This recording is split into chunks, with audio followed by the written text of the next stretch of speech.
নমস্কার বন্ধুরা, আমার জানা অজানা কাহিনী চ্যানেলে আমার সকল বন্ধুদের স্বাগত জানাই। আজকে খুব সুন্দর একটি গল্প নিয়ে এসেছি বন্ধুরা।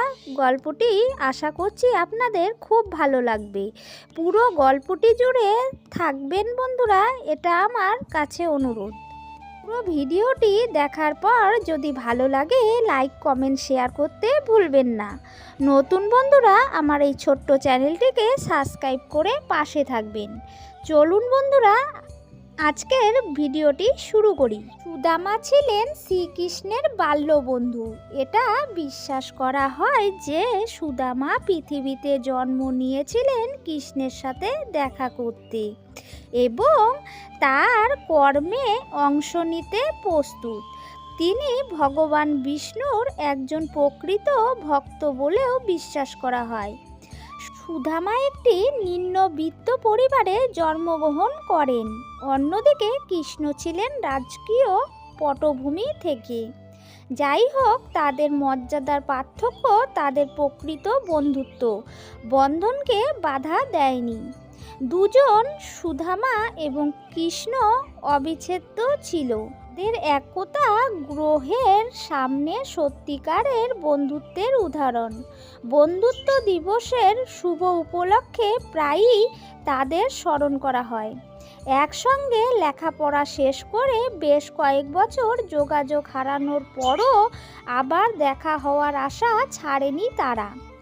সুদামা সর্বদা তার হৃদয় ও আত্মায় ভগবান কৃষ্ণ ছিলেন এবং তারা আবার দেখা না হওয়া পর্যন্ত তার কথা ভাবতে থাকেন।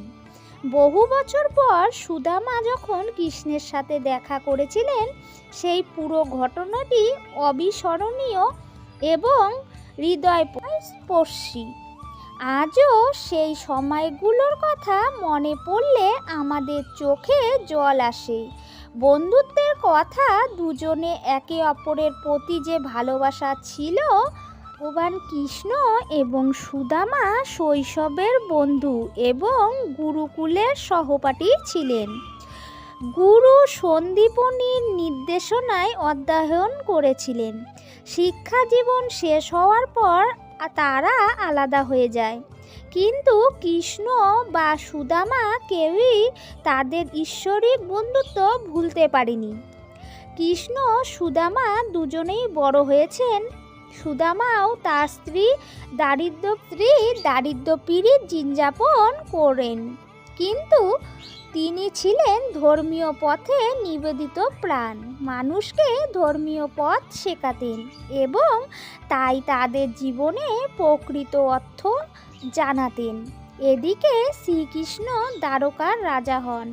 যখন সুদামা ও তার পরিবারের দারিদ্র্যের কারণে অনেক ভুগছিলেন এবং তার সন্তানদের খাওয়ানোর জন্য অর্থ ছিল না, তখন তার স্ত্রী বসুন্ধরা সুদামাকে তার শৈশব বন্ধু কৃষ্ণের কথা মনে করিয়ে দিয়েছিলেন। তিনি তাকে সন্তুষ্ট করার জন্য কিছু সাহায্যের জন্য অনুরোধ করেছিলেন, কিন্তু সুদামা শুধুমাত্র সাহায্যের জন্য ভ্রমণ করতে অস্বীকার করেছিলেন, কারণ তিনি শ্রীকৃষ্ণের একজন প্রকৃত ভক্ত ছিলেন এবং নিজেকে স্বার্থপর মনে করতে চাননি, কারণ তিনি প্রকৃতপক্ষে একজন শুদ্ধ আধ্যাত্মিক ব্রাহ্মণ ছিলেন। সুদামা অবশেষে ভগবান কৃষ্ণকে সন্তুষ্ট করতে ভ্রমণ করতে রাজি হন। একটি কাপড়ের টুকরো দিয়ে বেঁধে কিছু পিটানো চাল নিয়ে সে জায়গা ছেড়ে চলে গেল, কারণ তার মনে পড়ল যে কৃষ্ণ পিটানো ভাত পছন্দ করতেন। কৃষ্ণ সুদামাকে জিজ্ঞাসা করলেন, তুমি কি আমার বন্ধু হবে? কত ভাগ্যবান সেই আত্মা যাকে প্রভু স্বয়ং বন্ধুত্ব চান। সুদামা ইতস্তত করলেন, কারণ তিনি নিম্ন মর্যাদা অনুভব করছিলেন। তিনি বললেন, কিন্তু আমি এক দরিদ্র ব্রাহ্মণ আর তুমি রাজকীয়। আমরা কিভাবে বন্ধুত্ব হতে পারি? বন্ধুরা প্রয়োজনের সময় একে অপরকে সাহায্য করে, কিন্তু আমি আপনাকে দিতে পারি এমন কিছুই নেই। শ্রীকৃষ্ণ বললেন, শুধু আমাকে প্রতিজ্ঞা করুন যে যাই হোক না কেন আমরা সর্বদা বন্ধুত্ব থাকব। আমি আপনার বন্ধু হিসাবে প্রস্তাব, আমি কখনোই তোমার কাছে এমন কিছু চাইবো না তুমি আমাকে দিতে পারবে না। এ কথা শুনে সুদামা শ্রীকৃষ্ণের মৈত্রীর প্রস্তাব গ্রহণ করলেন। সুদামা দ্বারকার রাজার প্রাসাদে পৌঁছানোর সাথে সাথে ভগবান কৃষ্ণকে সন্তুষ্ট করার জন্য তাকে প্রবেশ করতে দেওয়ার জন্য দরজার অভিভাবকদের বললেন।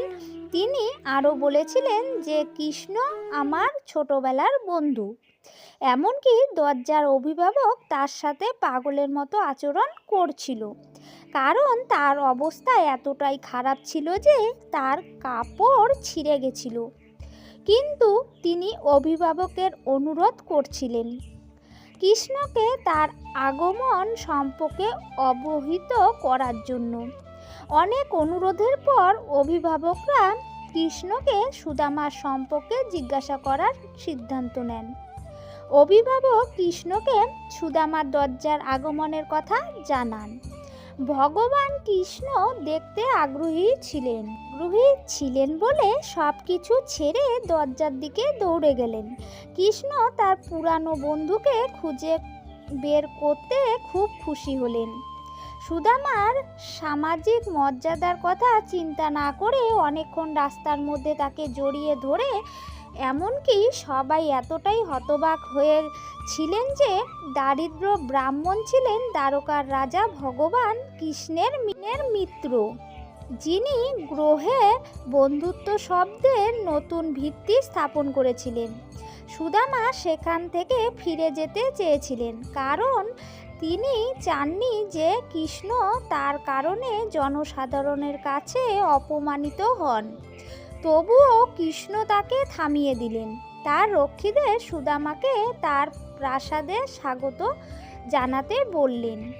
কৃষ্ণ সুদামাকে ফুলের বর্ষণে অভ্যর্থনা জানান।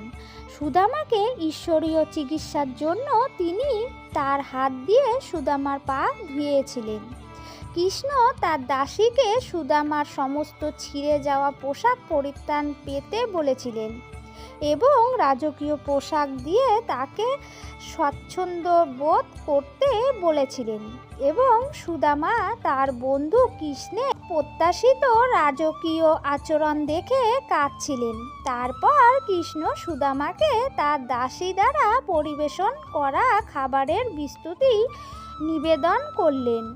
তারপর কৃষ্ণ সুদামাকে পরিবেশন করা খাবারের একটি ছিঁড়ে দিলেন এবং সুদামা তার বন্ধু কৃষ্ণের এমন অপ্রত্যাশিত রাজকীয় আচরণ দেখে কাঁদছিলেন। খাবারের পর কৃষ্ণ এবং সুদামা আরাম করলেন এবং তাদের পুরনো দিনগুলো নিয়ে আলোচনা করলেন। কৃষ্ণ দেখলেন সুদামা তার কাছে কিছু লুকাচ্ছেন। আমি মনে করি এটি আমার জন্য কিছু সুস্বাদু খাবার। তিনি সুদামাকে উপহারটি বের করে আনতে অনুরোধ করলেন। সুদামা এটি লুকিয়ে রেখেছিলেন, কারণ তিনি ভেবেছিলেন এই ছোট উপহারটি দ্বারকের রাজার জন্য কিছুই নয়।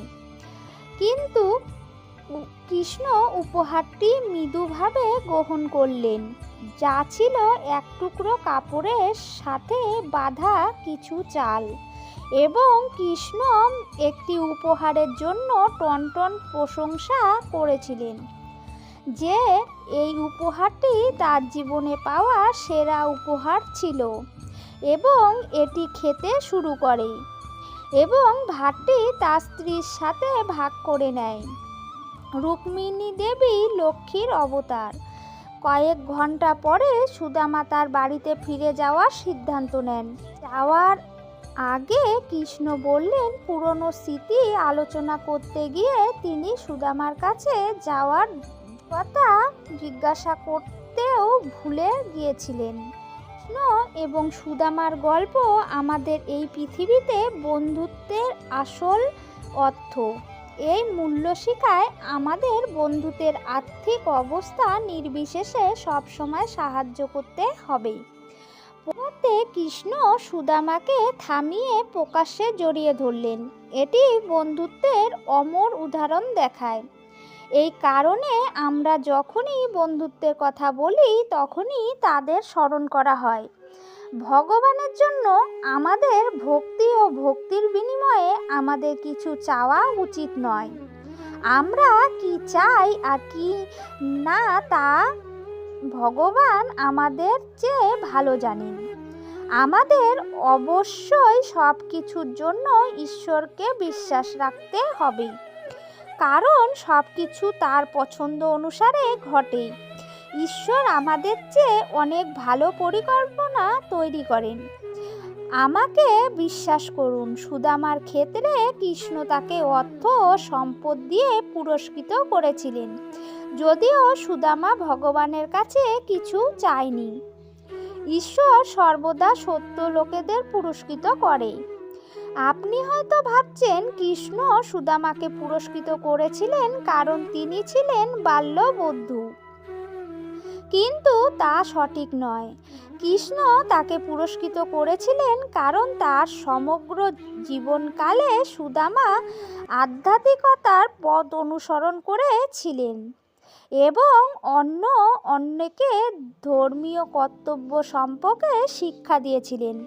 কৃষ্ণ তাকে পুরস্কৃত করেছিলেন কারণ তিনি একজন ভালো ব্যক্তি ছিলেন এবং ঈশ্বর চেয়েছিলেন যে তিনি আধ্যাত্মিক পথটি আরও শক্তি ও উৎসাহের সাথে চালিয়ে যান।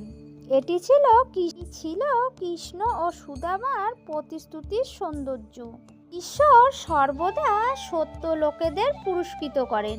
ভিডিওটি কেমন লাগলো বন্ধুরা? ভিডিওটি ভালো লাগলে লাইক কমেন্ট শেয়ার করতে ভুলবেন না। সকল বন্ধুদের মাঝে শেয়ার করে দিবেন বন্ধুরা।